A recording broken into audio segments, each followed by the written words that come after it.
Muy buenas noches. Continuamos en este servicio online de mitad de semana, después de haber orado por las peticiones, después de haber adorado al Señor. Gracias a los que estuvieron enviando sus peticiones, las que ya no alcanzamos a orar por ellas, vamos a guardarlas y también a orar. Así que sigan insistiendo en las próximas semanas. Pues hemos llegado a esta parte en donde platicamos con nuestro invitado antes de que nos comparta la palabra. Hoy está el pastor Luis Nevares de Casa de Oración Manantial de Vida en Las Cruces, Nuevo México. Muy buenas noches, Pastor Luis, ¿cómo estás?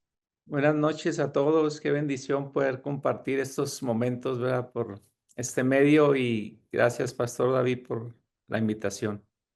No, gracias a ti, Pastor. Yo te debo una porque el otro día me invitaste por allá a ir con ustedes, no fue posible, pero bueno, mira, yo ahora te estoy invitando acá, aunque sea por este medio, gracias a Dios. Y bueno, pues Casa de Oración Las Cruces, Nuevo México, pues es una congregación que ya estaba funcionando antes. Ahorita platicamos un poquito acerca de cómo fue que llegaste al ministerio de Casa de Oración, pero antes, comúnmente para darle un poquito de informalidad a esta parte que no sea como solamente el predicador hablando, sino que podamos conocer al predicador. Lo que hacemos es preguntarle, pedirle al invitado, al pastor que está con nosotros, que nos comparta cómo fue que conoció al Señor, ¿no? Si pudiera ser de manera breve, condensada, cómo fue que tú llegaste al camino del Señor, si tú creciste en un hogar, en una familia cristiana, o si te convertiste ya mayor, ¿cómo fue esta experiencia, pastor?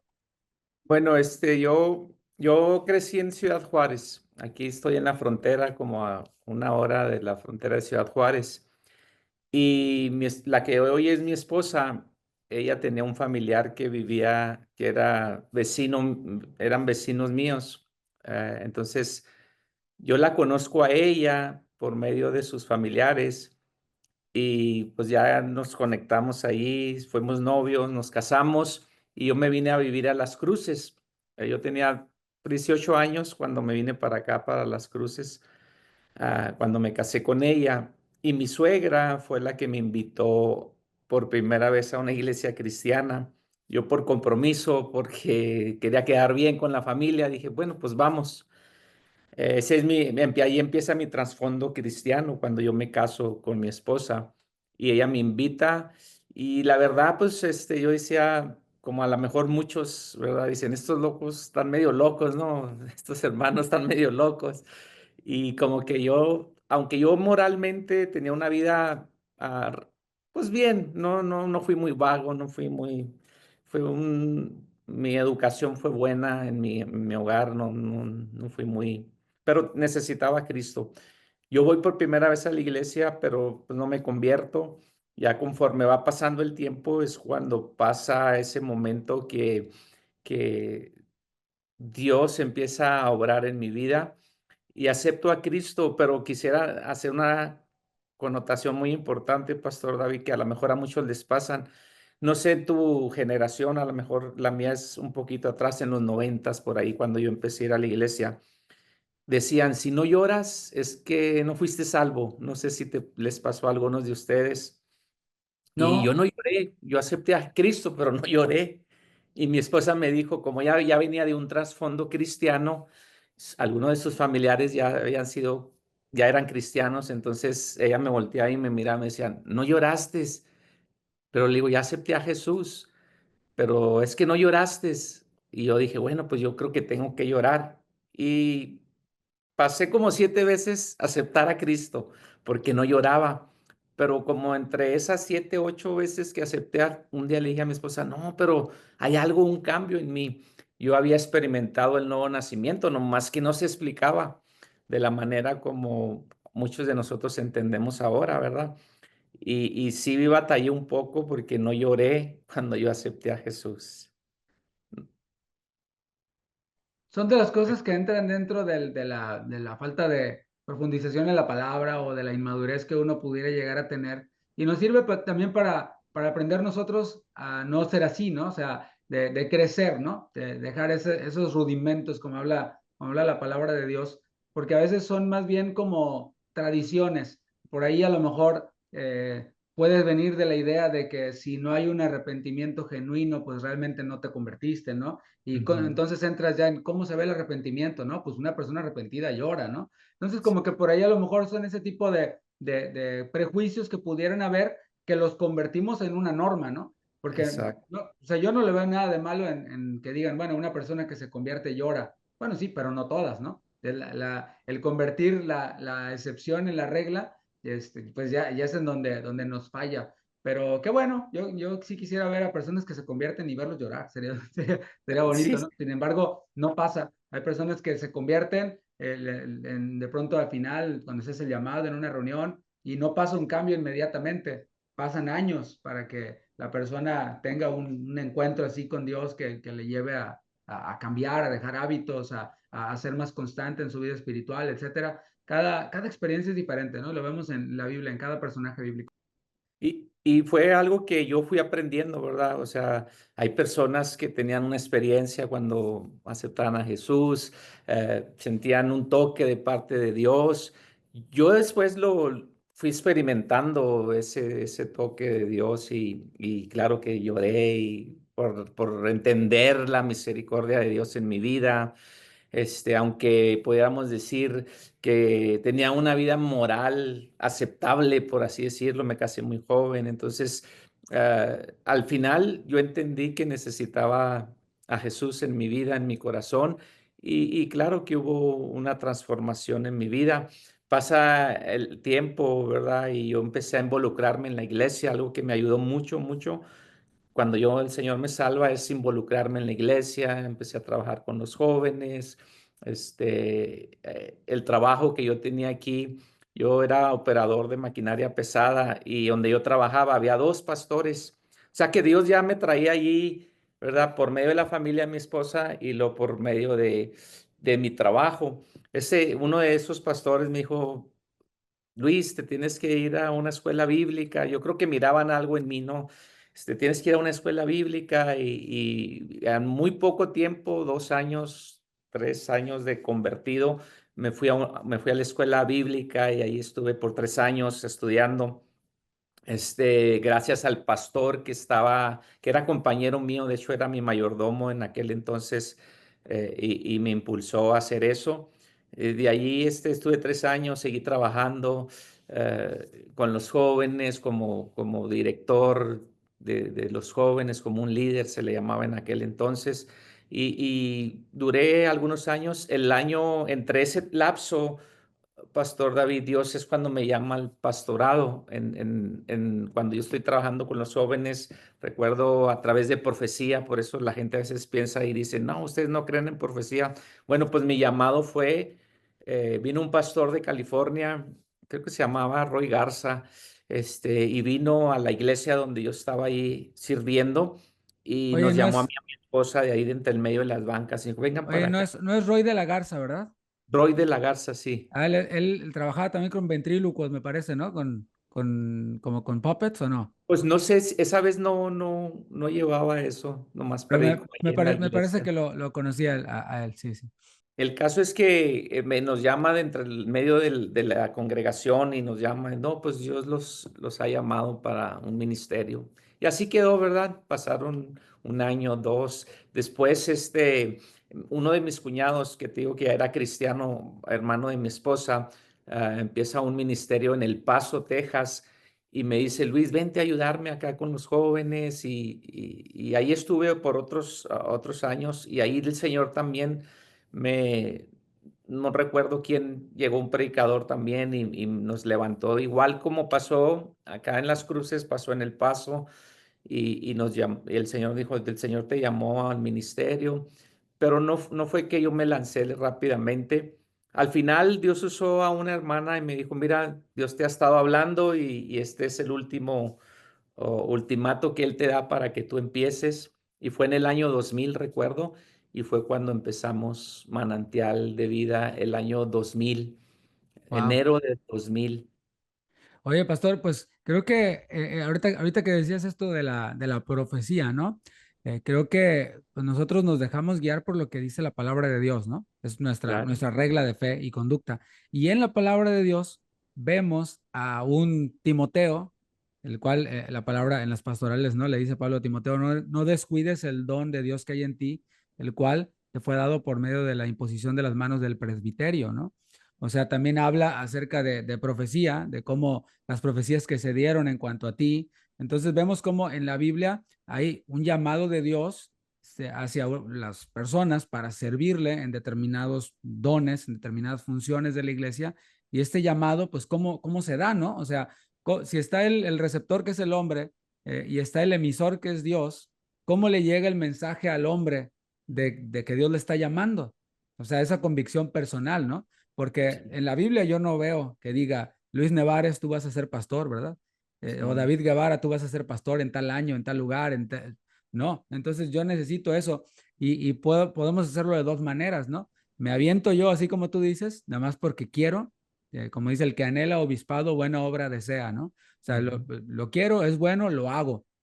¿Será Dios el que me llamó? ¿No será? Pues quién sabe, ya se verá, ¿verdad? sí, Es como algunos lo hacen. Sin embargo, cuando vamos a la palabra, pues hay una convicción en uno mismo, ¿no? Interna. Creo que es así también como lo estás comentando, ¿no? O sea, antes de que vinieran esas profecías, ya había una convicción en ti de que Dios estaba llamando. Por eso estabas estudiando en el Instituto Bíblico, por eso estabas sirviendo ya en una función de liderazgo.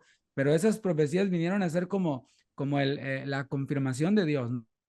El Dios dándote ese empujoncito, ese impulso. Y bueno, pues nosotros lo vemos en la palabra, ¿no? O sea, no es la profecía la que nos guía para tomar la decisión, es la palabra y es el Espíritu Santo que nos guía a los hijos de Dios. Y la profecía viene a ser como una confirmación de que efectivamente Dios nos está llamando, efectivamente es Dios el que está en medio de todo este asunto. Pero qué interesante, ¿eh? Gracias por compartirlo. Y se repite lo que vemos en muchos otros pastores, incluido su servidor, de que en vez de estarlo buscando, lo estamos evitando, ¿no? Por ujú, el llamado, el tener la responsabilidad de un grupo de personas, sean pocas o sean muchas, es una gran responsabilidad y existe ese temor, ese temor en nuestras propias fuerzas, en nuestra propia humanidad, de fallar, de errarle, pero después vamos a la gracia de Dios y por supuesto que recibimos todo lo necesario. Así que gracias por sí. compartir eso. Entonces, en el 2000 empieza Manantial de Vida ahí en Las Cruces. Las cruces. Ustedes están involucrados, toda la familia, en el ministerio. ¿Cuántos hijos tienes, pastor? Yo, yo tengo tres hijos, tres hijos. El que no está involucrado ahorita todavía es el menor, Ok, ok. pero Sí. los otros dos sí están involucrados en el ministerio. Y tu esposa. Mi Entonces, y esposa. desde chiquitos, me imagino, ¿no? Eric ya andaba ahí Sí, involucrado en sí. el ministerio. Sí, Tus de hijos. hecho, él empezó a tocar, mi hijo el mediano, él es Eric, empezó a tocar como a los 15 años el bajo y sí, él se involucró desde muy joven. ¿Y cómo fue que Entonces, llegaron al ministerio de Casa de Oración, pastor? mira, el año 2008 yo conocí al pastor Daniel Rubalcaba, el pastor Chuy dice, ve ahí en la farándula cristiana. Ujú.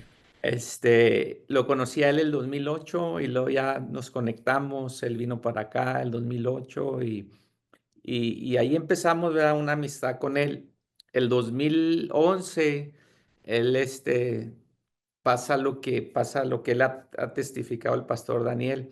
Entonces, el 2011 fue cuando fuimos por primera vez al desafío del ministerio en Guadalajara y ahí empezó una conexión con Casa de Oración el 2011. De ahí yo seguí yendo al 2012 y así varios años ¿Y tú seguimos viste un yendo para cambio, allá. pastor? ¿Tuviste un cambio en el pastor Daniel? Porque digo, Yo- del 2008 al 2011 es otro Daniel, ¿no? ¿Cómo lo radical. viste tú, no? ¿Cómo viste tú? Oye, ¿qué le pasó?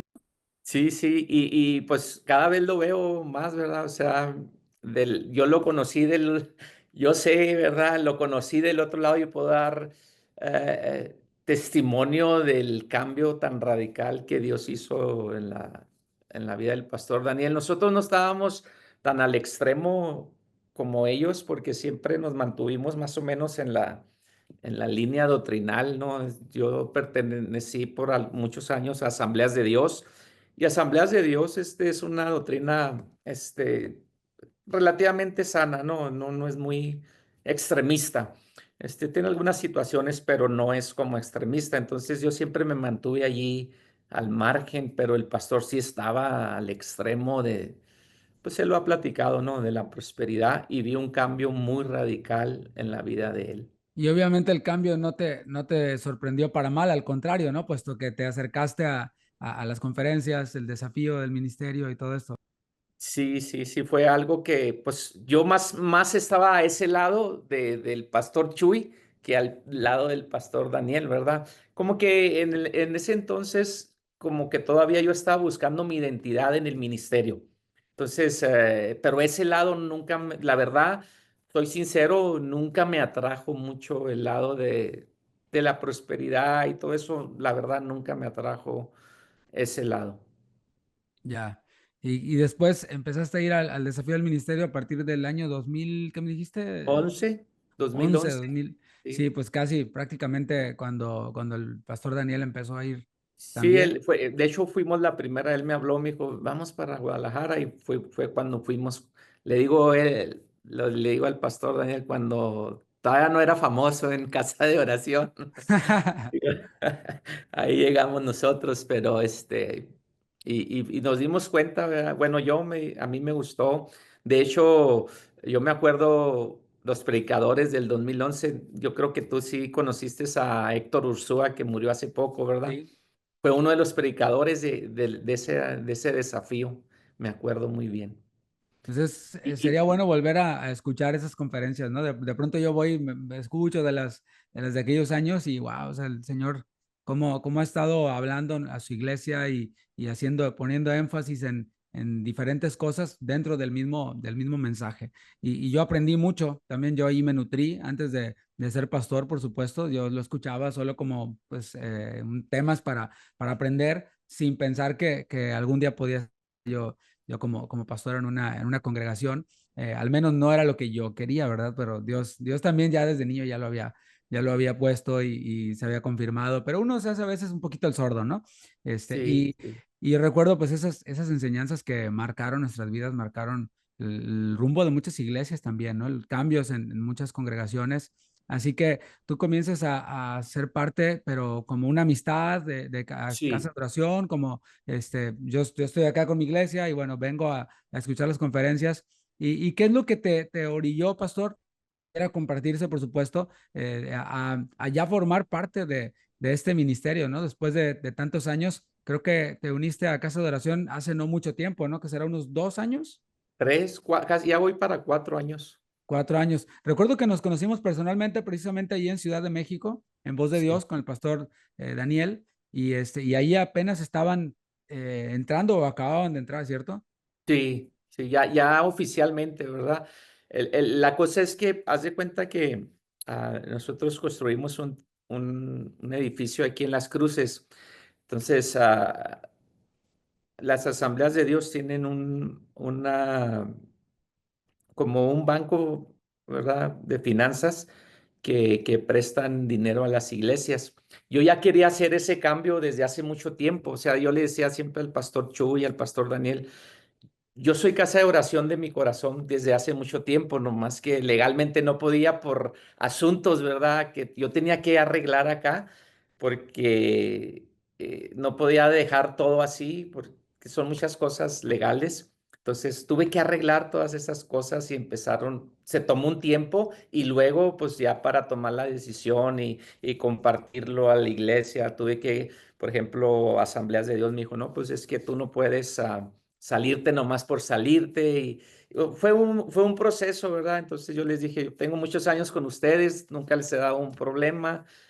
Es que no sabemos si te vas a ir a una organización o vas a empezar a predicar herejías. O sea, que ellos estaban preocupados por ese lado. Entonces ya yo hablé con ellos y les dije, dijo, no, pues tienes que hablar con la gente y si las tres terceras partes, tú sabes que en una organización hay mucha, yo le digo política, ¿no? Porque es parte de la organización, se tienen que hacer cosas legalmente y todo eso. Por eso fue una de las razones fue hacer las cosas bien y hacer el cambio bien.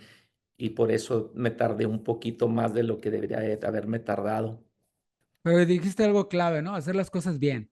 Y hacer las cosas bien es trabajar dentro de acuerdos que se hacen. Y creo que en este caso, ustedes como iglesia y la denominación, pues tenían acuerdos, los cuales, pues, ambas partes llegaron, pues, acordaron, valga la redundancia, no encuentro otra palabra, y los cuales, pues, es bueno cumplir, ¿no? No, Sí, no es acordar y después decir, no, es que no estoy de acuerdo, pero ya estuviste de acuerdo. Si no es cumplir con ello y terminar bien, y eso deja un ejemplo para la iglesia incluso, de sí, cómo sí pueden haber separaciones, ojo, no divisiones, sino no, separaciones como la de Pablo y Bernabé, y no es el exacto, único caso, ¿no? Que habían Pedro y Pablo, pues no se ve que hayan trabajado juntos, ¿cierto? O sea, a menos que me equivoque, sino que uno iba a los judíos, otro a los gentiles, y cada ujú, uno hacía su ministerio por su lado, aunque en armonía, ¿no?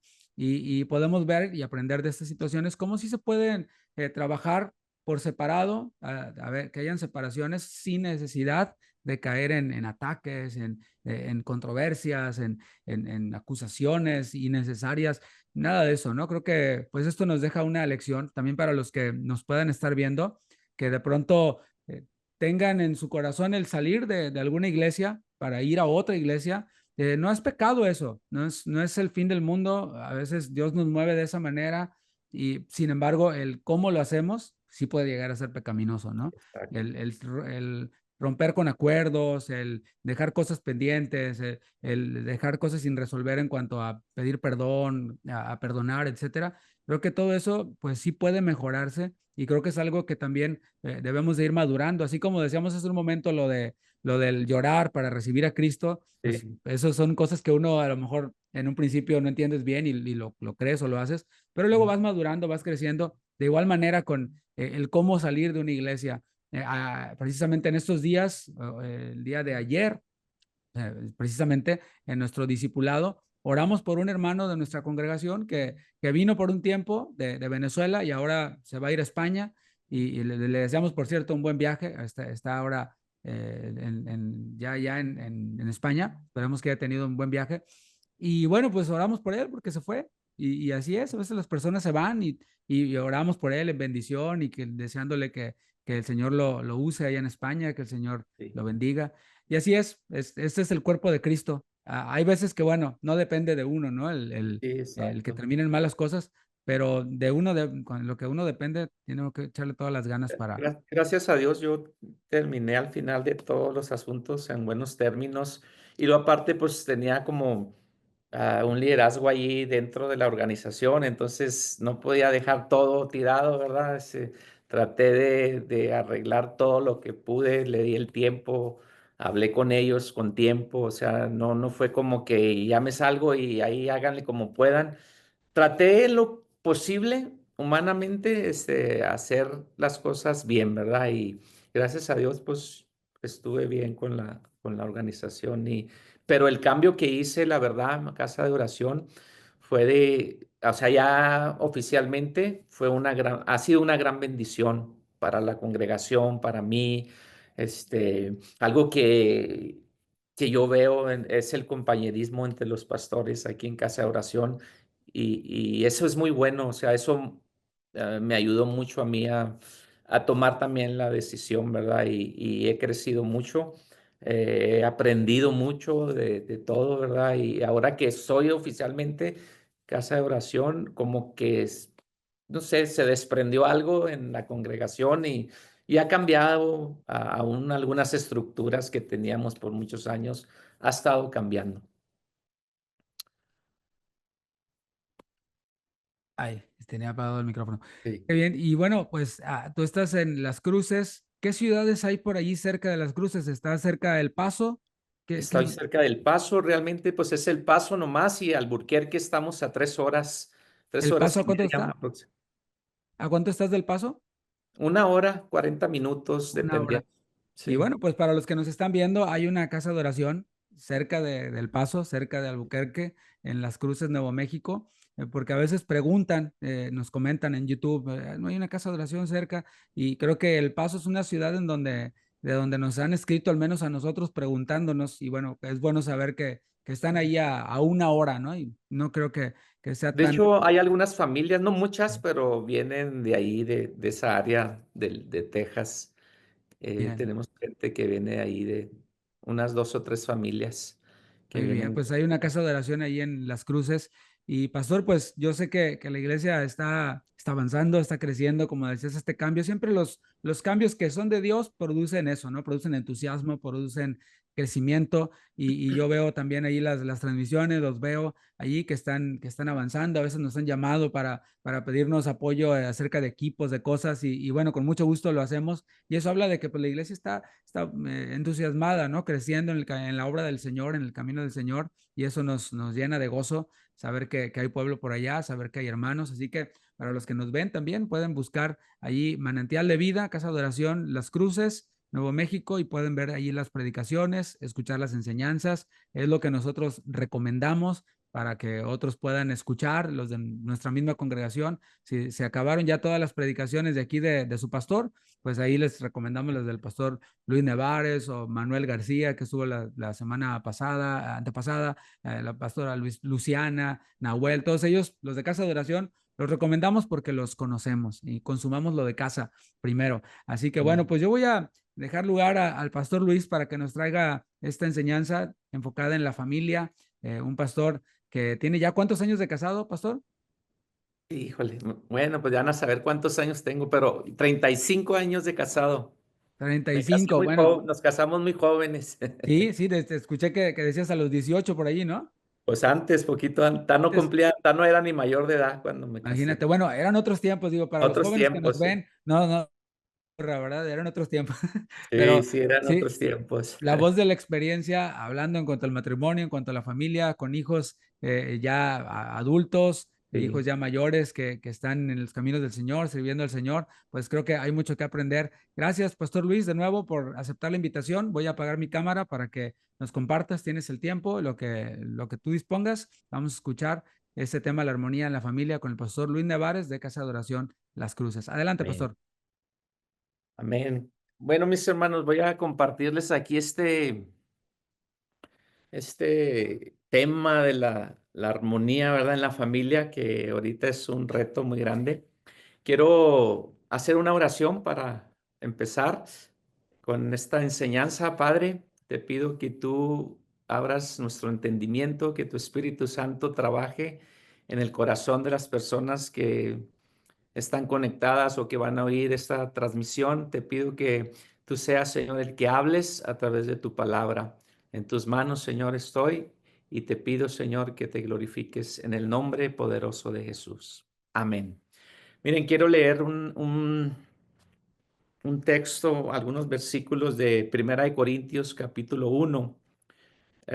Voy a leer en la Nueva Traducción Viviente. Dice, Primera de Corintios, capítulo 1, versículo 10 y 11. Amados hermanos, les ruego por la autoridad de nuestro Señor Jesucristo que vivan en armonía. Me gusta esta versión porque habla en armonía. Otra versión dice que vivan en paz, ¿verdad? Los unos con los otros. Y lo dice que no haya divisiones en la iglesia. Por el contrario, sean todos de un mismo parecer, unidos en pensamiento y propósito. Ahí habla de unidad. Versículo 11 dice, pues algunos de la casa de Chloe me contaron de las peleas entre ustedes, mis amados hermanos. Versículo 12 dice, y algunos de ustedes dicen, yo soy seguidor de Pablo, otros dicen, yo sigo a Apolos, o yo sigo a Pedro, o yo sigo únicamente a Cristo.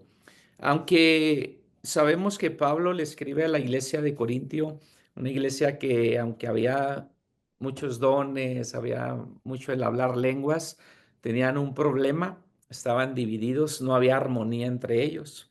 Y sabemos que la iglesia se compone de familias, por eso es la familia en armonía. Si la familia está en armonía, esa armonía se puede trasladar a la iglesia, lo que no había en Corintios, había divisiones, había diferencias. La iglesia de Corintios estaba compuesta por gentiles griegos, por gentiles, por griegos y por judíos, y había rivalidades entre ellos, ¿verdad? Porque todos los seres humanos tenemos un pensar diferente, pero en Cristo Pablo les exhorta a ser unánimes en un mismo sentir, en un mismo pensar. Lo que debe, ese mismo principio se debe trasladar a la familia y así debe ser nuestra familia en un mismo sentir, en un mismo pensar. Entonces, la base de una buena sociedad siempre, siempre será una familia tradicional, ¿verdad? La base de una buena iglesia será una familia, hermanos, en armonía. Entonces, yo veo que en los últimos aproximadamente 50 años, que podemos hacer más, ¿verdad? Pero vamos a trasladarnos a 50 años, se han producido grandes cambios en la sociedad que han ocasionado a su vez cambios en el modelo familiar. Entonces, esos cambios sociales, culturales, que se han producido en las últimas décadas han afectado mucho, mucho a la familia, ¿verdad? Esa institución maravillosa que Dios instituyó en el huerto del Edén, la familia. Entonces, casi nosotros sin darnos cuenta, de manera muy vertiginosa, las familias se han visto envueltas en un día a día muy diferente. Entonces, hoy es un reto para todos nosotros tener una familia en armonía. Entonces, la manera de interactuar, de comunicar, de aprender, hermanos, es difícil. Entonces, ya que ha habido muchos cambios. Anteriormente, las familias se reunían alrededor de la mesa, por eso se llamaba un hogar. Hogar quiere decir alrededor de una hoguera, ¿verdad? Y se reunían en la mesa, comían juntos. Hoy es muy raro que esas costumbres buenas hayan. Y ha cambiado mucho la manera de poder hacer familia. Entonces, en esta cultura que tenemos, hermanos, es complicada porque nosotros, los que somos de la generación pasada, algunos van a estar de acuerdo conmigo que nuestra cultura era mucha prohibición y autoritarismo. No sé si sea malo o bueno, pero creo en lo que a mí respecta, creo que fue mejor que lo que estamos viviendo hoy en la cultura.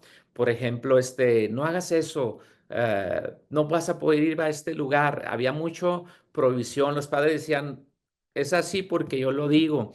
Eh, También, por ejemplo, los padres nos educaban con una mirada, nos decían una mirada, ¿verdad? Y ya entendíamos que teníamos que salir del cuarto o no nos teníamos que introducir en las pláticas de los mayores. Esa era nuestra cultura, pero hoy hemos cambiado, la cultura ha cambiado en mucho exceso, en mucho tener, en mucho dar. Yo no tuve, le voy a dar a mis hijos y a veces eso les ha robado su identidad de poder luchar, que cuando se les dice no, se enojan, se molestan y no tienen una identidad. Y a veces esta generación, conocida como la generación de cristal, este, imita roles o personas equivocadas siempre. Entonces, nos damos cuenta que es muy importante para nosotros como creyentes y seguidores de Cristo, que aparte tenemos un manual que es la palabra de Dios que nos puede ayudar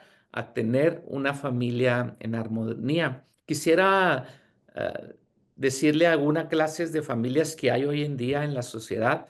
Por ejemplo, hay la familia tradicional que está en peligro de extinción, ¿verdad? Esa familia tradicional. En esta familia el papel de la mujer estaba relegado o está relegado, y todavía en muchas culturas es muy normal que esto pase, que la mujer esté al cuidado y a la atención de su esposo y de sus hijos. Es un entorno, en ese entorno de obediencia, de sumisión. Bueno, la familia es la familia tradicional. Creo que es una buena parte cuando hablamos de sumisión, hemos entendido eso. No es que el hombre debe decir una cosa y la mujer someterse, no, estamos hablando en la sumisión bajo los términos bíblicos, ¿verdad? Entonces, la familia tradicional es cuando la esposa se encarga de educar a sus hijos y atender a su esposo, quedando en casa y el esposo sale a trabajar. Hay otra familia que se le conoce la familia nuclear clásica. Este modelo está formado por una madre y un padre también y una responsabilidad dividida entre los dos. Por lo regular, esta familia tiene 2 o más hijos y viven bajo el mismo techo, pero el padre y la madre son responsables de la crianza de los hijos, de aportar el sustento económico a la familia. Eso se ve mucho en los Estados Unidos. Muchos de ustedes han de estar en esta familia nuclear clásica que los 2 padres trabajan para traerle sustento, ¿verdad? Al hogar. Los 2 comparten los quehaceres, los 2 comparten la responsabilidad de criar a sus hijos. Esa es muy común hoy aquí en los Estados Unidos. Hay otra que es muy común también, que es la familia monoparental. Este modelo es donde un solo progenitor presenta la responsabilidad de educar a los hijos, ya sea que el padre educa solo a sus hijos. Bueno, anteriormente la madre era la que siempre se quedaba con sus hijos y el padre se iba. Hoy en día estamos viendo un fenómeno donde también la madre se va y deja a los hijos con el padre. Entonces, esa es la familia monoparental, que solamente un padre está supliendo la necesidad económica, supliendo la responsabilidad de educar a sus hijos, que pues es muy difícil, ¿verdad? Y eso lo vemos mucho aquí en los Estados Unidos y en todas partes, yo creo que ya ahorita, donde un solo padre está educando a sus hijos. Hay otras familias, las familias reconstruidas o polinucleares. Estas familias construidas son las familias en que uno o ambos progenitores tienen la tutela de sus hijos de una relación anterior. Es cada vez eso más frecuente. Eso quiere decir, hermanos, que haga de cuenta que son tus hijos, los míos y los nuestros, los tuyos, los míos y los de nosotros. Eso está muy común en nuestras vidas, ¿verdad? Y lo podemos ver. Yo como pastor puedo ver eso en la iglesia y provocar una armonía en esa clase de familias es un gran desafío y es un gran reto para poder lograr la armonía, porque están los hijos tuyos, los míos y los nuestros. Entonces, sí es algo difícil. Esa reconstrucción familiar implica, hermanos, una configuración de roles maternos, paternos, con mayor complejidad, ¿verdad? En esas relaciones familiares. Entonces, nos damos cuenta que no es fácil tener armonía en la familia. También hay un factor muy común hoy en día que hay abuelos criando a sus nietos. ¿Por qué? Porque los hijos son irresponsables, porque los hijos no se hacen cargo de sus hijos y los abuelos empiezan a criar a sus nietos. Entonces vemos todo eso que afecta, ¿verdad?, la armonía en la familia. El desafío para todos nosotros es tener una familia en armonía, pero ¿cómo le hago? ¿Cómo le hago para tener? Ese es el reto para todos nosotros. ¿Cómo le hago si yo soy un padre soltero, una madre soltera para criar en armonía a mis hijos? ¿Cómo le hago si ya tengo hijos de mi anterior matrimonio y mi actual esposo tiene hijos o viceversa? ¿Qué hago? ¿Cómo le hago para hacerlo? Bueno, vamos a definir qué es la armonía. La armonía proviene del latín armonia, se deriva del griego, que significa, hermanos, concordancia, acuerdo, combinación, ¿verdad? Y también significa ajustarse y concentrarse. Eso es armonía.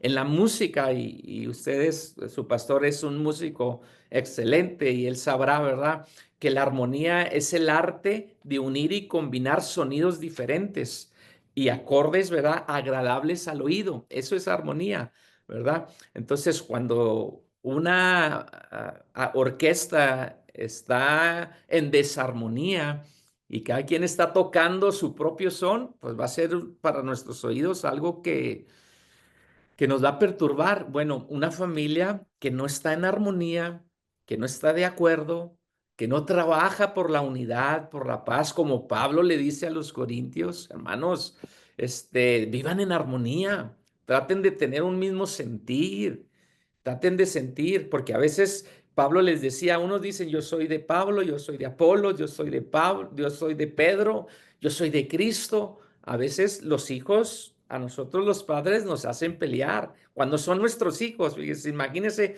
cuando son los tuyos y los de él, nos hacen entrar en desacuerdos. Entonces sí tenemos que tener esa armonía y buscar la armonía, ese acuerdo de la definición, ¿verdad? En la palabra original es un acuerdo, es tener, ¿verdad? Ese ajuste que se tiene que hacer para tener una familia en armonía.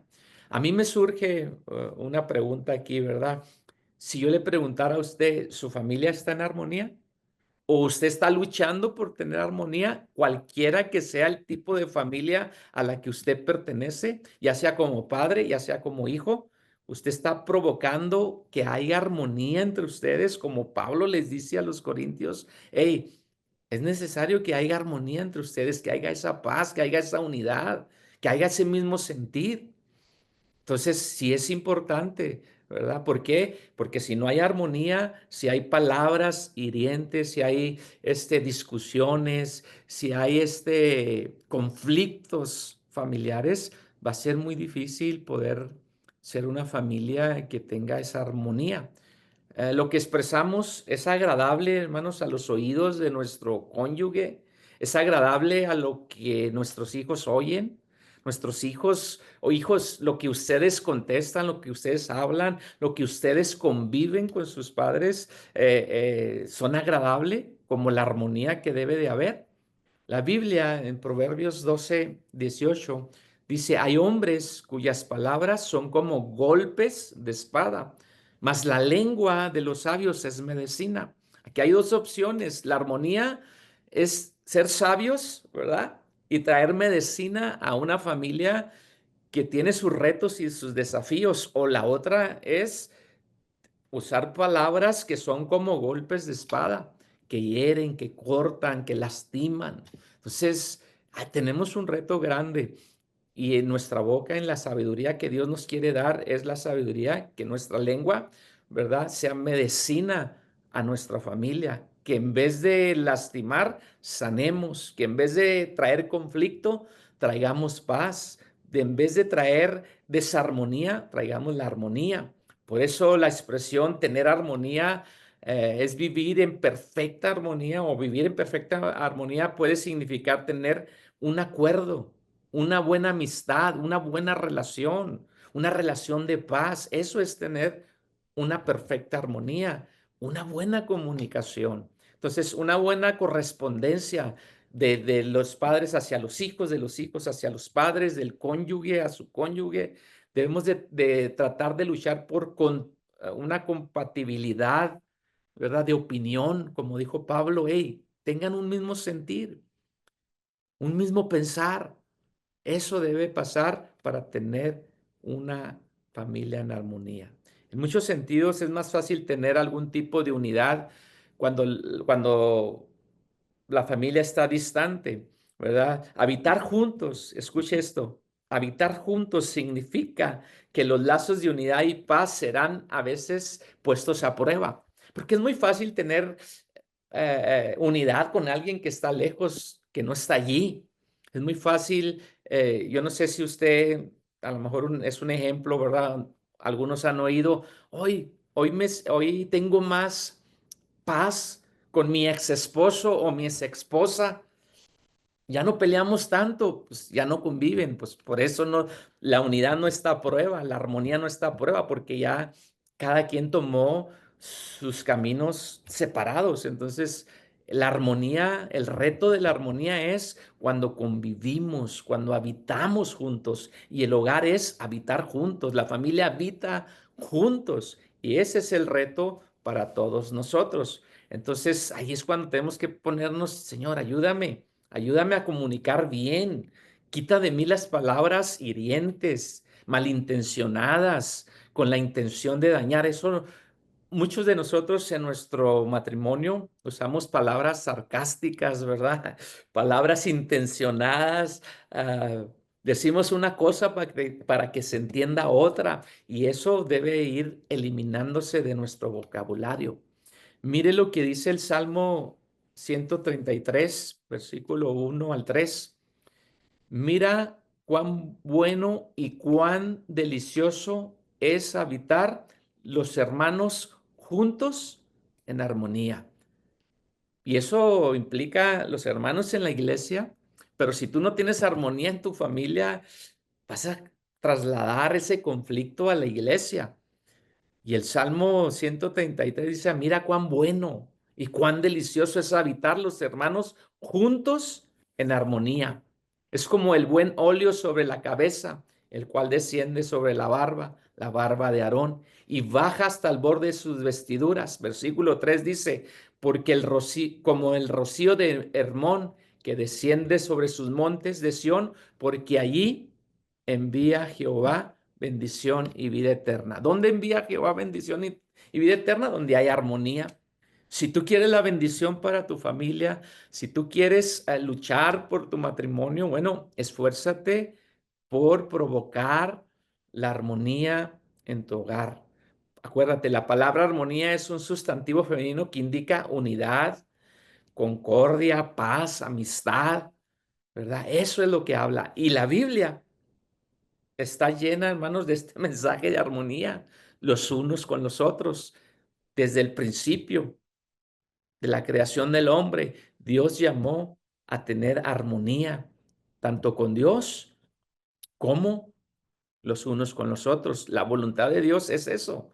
Para eso, ahora, el enemigo, el pecado, vino a distorsionar todo, pero para eso vino Cristo. Por un hombre conocimos el pecado, por un hombre llamado Adán, pero por un hombre conocimos la vida.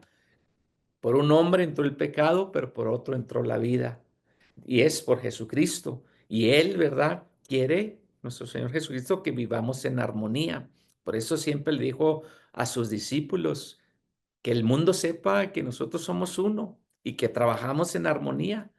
Es importante. Entonces, uno de los peores enemigos de la armonía son los pensamientos descontrolados e injustificados. Salomón lo pone de esta manera en Proverbios 23:7, que dice, tal es el pensamiento del hombre, tal es él. Entonces, la armonía debe estar en nosotros y luego compartírsela a los que nos rodean.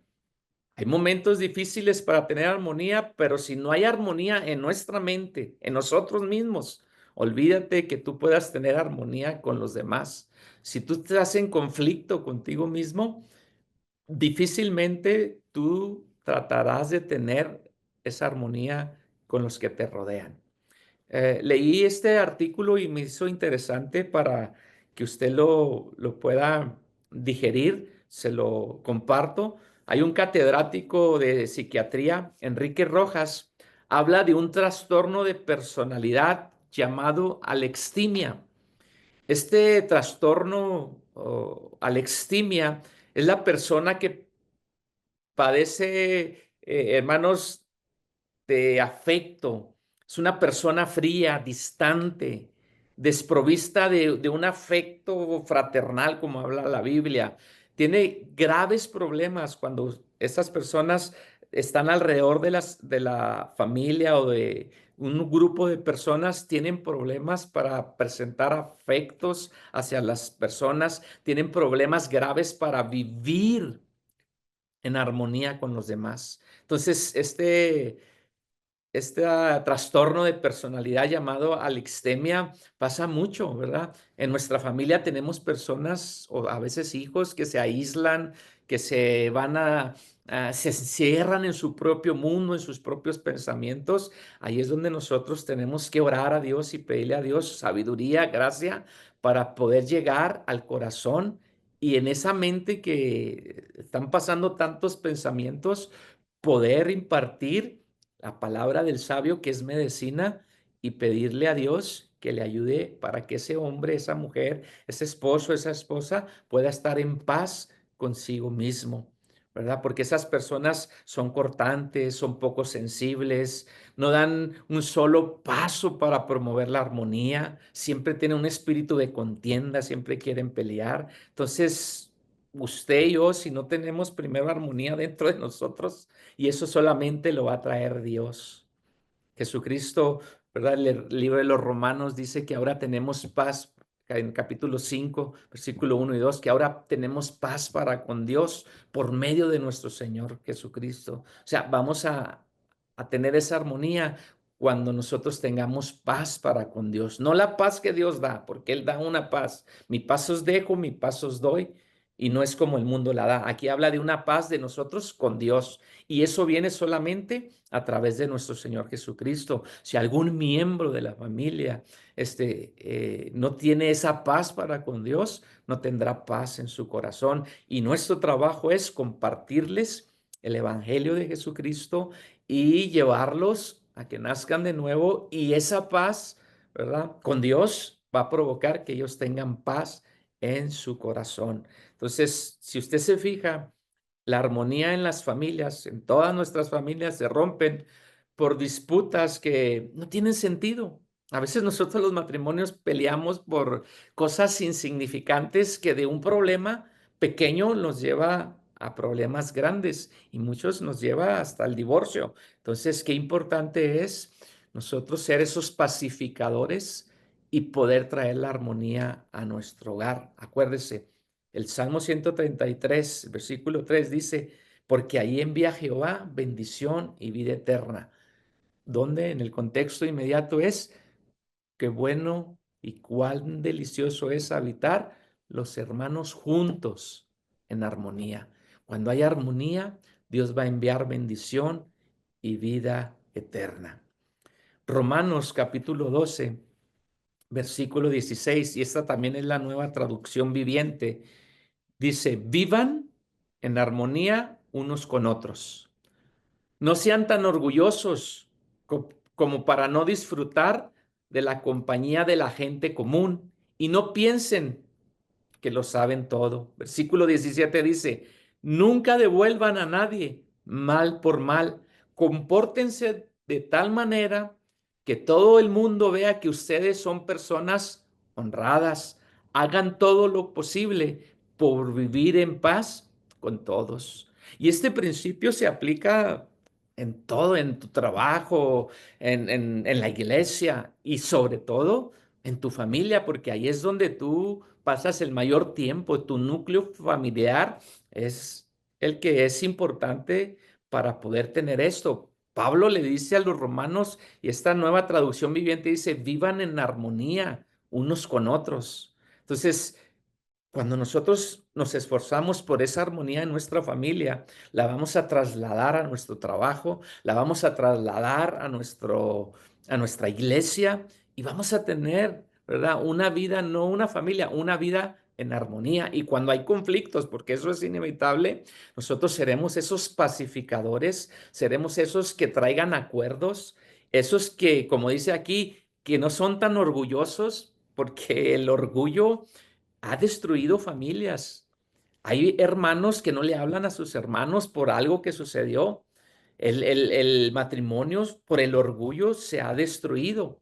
¿Por qué? Porque no queremos bajar la guardia, porque no queremos quitar el orgullo de nuestro corazón, ¿verdad? Y no disfrutamos la compañía, como dice este versículo. Y Pablo aconseja, no devuelvan a nadie mal por mal. Compórtense de la manera que todo el mundo vea que ustedes son personas honradas.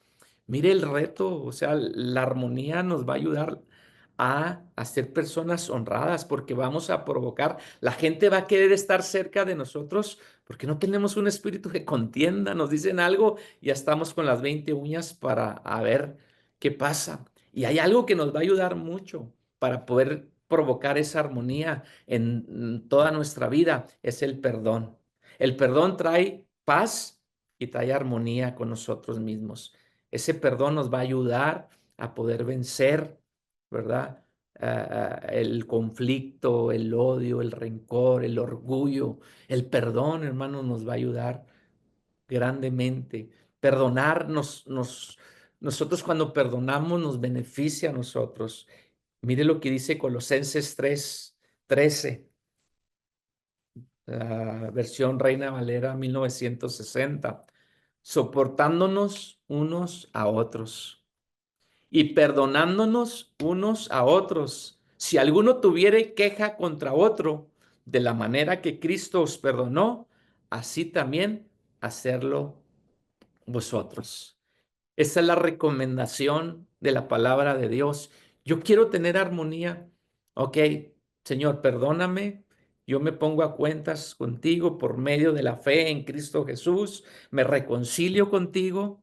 Los que no se han reconciliado, los que no han nacido de nuevo, bueno, justificados pues por la fe, tenemos paz para con Dios por medio de nuestro Señor Jesucristo. Es el primer paso. Aquellos que no han recibido a Jesús, aquellos que no han reconocido a Jesús como su Señor, bueno, empieza por ahí. Segundo, los que ya hemos recibido ahora esa paz, ¿verdad? Vamos a tener que soportarnos los unos a los otros y perdonar. Si hay un conflicto familiar, si hay un conflicto en tu matrimonio, si hay un conflicto con alguno de tus hijos, si hay un conflicto con alguno de tus hermanos, bueno, es tiempo así de soportarnos los unos a los otros, pero también de perdonarnos los unos a los otros como Cristo nos perdonó. O sea, si yo no perdono, Cristo no me perdonará. El perdón es en su contexto de estos versículos, hermanos, debe ser una decisión individual. O sea, no puede ser, no puedes decir, bueno, pues ya Dios me perdonó. No, ahora lo tienes que llevar porque es un acto de amor y lo extiendes. O sea, quieres que Dios te perdone, no es un acto individual. Oye, Dios ya me perdonó, ok. Ahora tú lo tienes que, ese acto de amor que Cristo hizo contigo, lo tienes que extender hacia los demás, perdonándose, fomentando la unidad, la armonía en las relaciones. Y eso es lo que hace el perdón. Perdón no significa olvidar la ofensa, sin, no, ya me hicieron esto, ya me olvidé, no. Pero lo que te va a ayudar a perdonar es dejar de guardar rencor, odio, deseos de venganza por aquellos que te dañaron y actuar con misericordia, así como Cristo actuó con misericordia para nosotros. Perdonar puede ser un proceso que requiere tiempo en algunas ocasiones, ¿verdad? Y un esfuerzo, pero es un paso que todos tenemos que dar, que es muy importante para poder sanar nuestra alma y restaurar las relaciones con aquellos que se han dañado. Entonces, tenemos que tener perdón de Dios y volver a tener paz con Dios y luego nosotros paz entre nosotros, soportándonos, como dice Colosenses, y nos va a ayudar para ir cerrando, ¿verdad? Algo que nosotros, que creo que todo es importante, pero una de las cosas importantes es ser llenos del Espíritu Santo. Efesios 5, 18 y 21 dice, no os embriaguéis con vino en el cual hay disolución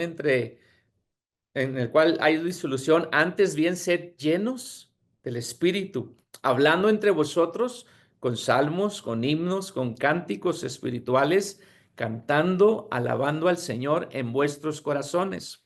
Versículo 20, dando siempre gracia por todo al Dios y Padre en el nombre de nuestro Señor Jesucristo y someteos, versículo 21, mire, y someteos los unos a los otros en el temor de Dios. Estos versículos, hermanos, algunos lo han malinterpretado, el ser llenos del Espíritu Santo, pero el ser llenos del Espíritu Santo es más que una manifestación, es más que hablar lenguas, es más que sentir bonito. Cuando vemos el contexto de estos versículos, se refiere a la familia. Una persona llena del Espíritu Santo actúa a través del fruto del Espíritu, amor, paz, gozo, benignidad, templanza, mansedumbre, fe. Todo eso es una acción, es algo. Por eso dice ser llenos, es un imperativo. Tú tienes que buscar esa llenura todos los días. ¿Cómo lo buscas? Bueno, en la comunión con Dios, en la paz con los demás, cuando el fruto del Espíritu Santo, esa paz, esa benignidad, esa templanza viene a tu vida, eso es ser llenos del Espíritu Santo. ¿Para qué? Para aplicarlo en nuestra manera de vivir. En este caso que estamos hablando de la familia, bueno, aplicarlo en la familia, porque siempre va a haber desafíos. Nosotros como padres tenemos desafíos para no hacer desesperar a nuestros hijos, o a veces los hijos tienen el desafío de no contestar mal a sus padres. ¿Y cómo lo van a hacer? pues llenarse del Espíritu Santo, porque Él va a controlar, va a dominar nuestras emociones, nuestra forma de ser y de actuar. Si estamos realmente llenos, eso nos va a controlar. Es más que una manifestación, es más que hablar lenguas. En los algunos años que tengo como pastor, me he dado cuenta que hay gente, y no estamos descreditando que se hable lenguas, no, porque Pablo lo dice, pero hay personas que hablaron lenguas y iban y maltrataban a su esposa, y maltrataban a sus hijos, ¿verdad? ¿Por qué? Porque no estaban llenos, porque ellos creían que porque hablaron lenguas. De hecho, los corintios tenían muchos desórdenes de este tipo de los dones, pero no estaban llenos del Espíritu Santo. La manifestación del Espíritu y de los dones se hacía presente, pero vivían vidas desordenadas. Bueno, aquí Pablo le dice a los efesios, sed, antes bien, sed llenos. Es un imperativo, vayan, háganlo, actúen como verdaderos hombres y mujeres llenos del Espíritu Santo, porque una persona llena del Espíritu Santo provocará la unidad, provocará la paz, provocará la reconciliación y lo que el tema que estamos hablando, la armonía, que son todas esas cosas. Por último, la armonía familiar viene cuando nos llenamos de su palabra. Si vemos, hermanos, aquí, cuando hablamos de la palabra de Dios, no estamos hablando de conceptos humanistas, que hay muchos conceptos humanistas que pueden ser buenos, pero que no van a ayudarle en los momentos difíciles. Los humanistas, ¿verdad? Hablan humanamente, son conceptos filosóficos. No, tenemos que llenarnos de la palabra de Dios, estar llenos de la palabra de Dios. ¿Cómo lo hago? Bueno, escudriñando la palabra de Dios. Mire, Colosenses 3:16 dice, la palabra de Cristo more, viva, esté dentro de usted en abundancia en vosotros, enseñaos y exhortándonos unos a otros en toda sabiduría, cantando con gracia en vuestros corazones al Señor con salmos e himnos y cánticos espirituales. Cuando usted ve los contextos inmediatos de Efesios que leímos, Efesios 5, y este de Colosenses, hermanos, habla de la familia. Por ejemplo, Efesios 5:22 dice, las casadas están sujetas a sus propios maridos. Es el contexto inmediato, como al Señor, porque el marido es la cabeza y empieza a hablar del orden de la familia, ¿verdad? Y maridos, amar a vuestras mujeres, así como Cristo amó a la iglesia y se entregó a sí mismo por ella. Entonces habla del contexto familiar. Ser llenos del Espíritu Santo es para provocar la armonía en nuestra familia y eso lo trasladamos a la iglesia, lo trasladamos a nuestra vida diaria y nos va a ayudar a tener armonía con las personas que nos rodean. Colosenses, cuando leemos el versículo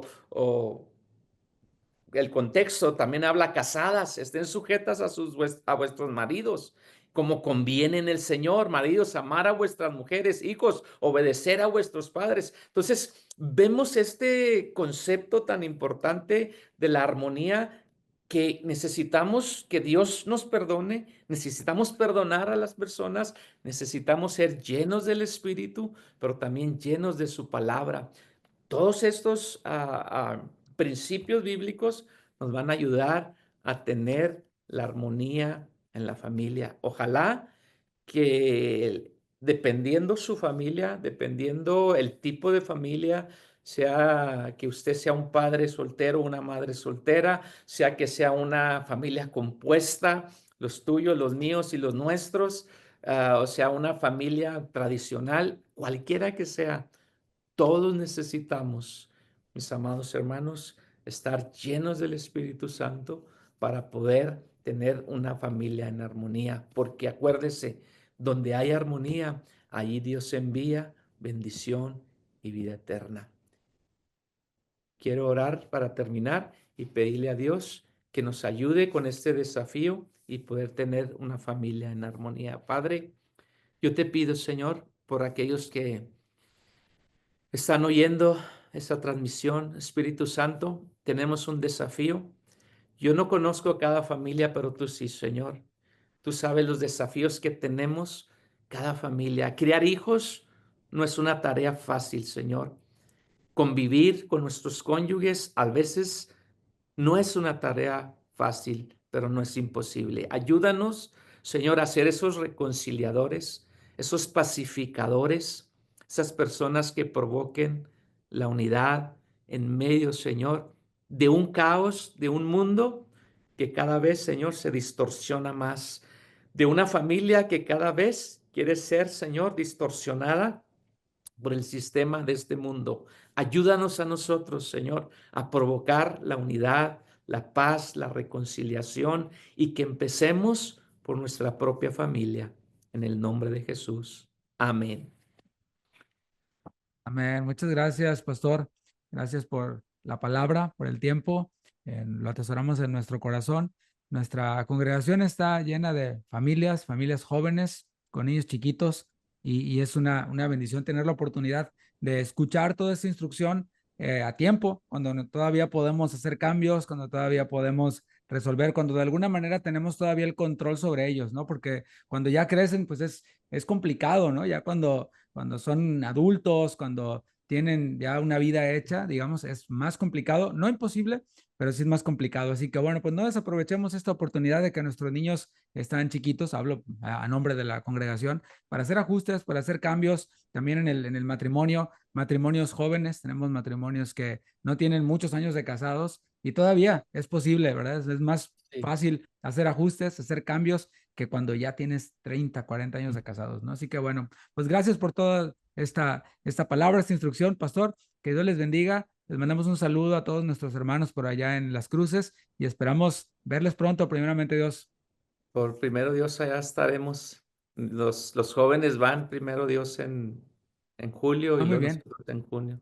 Y luego en julio el desafío del ministerio por acá, Estados Unidos. Sí, Bueno, así es. por acá nos veremos en el verano, primeramente Dios. Gracias, Pastor Luis. Dios les Gracias. bendiga. Saludos a todos. Que pasen muy buenas noches. Gracias por permanecer hasta esta hora. Que Dios les bendiga. Gracias. Bendiciones.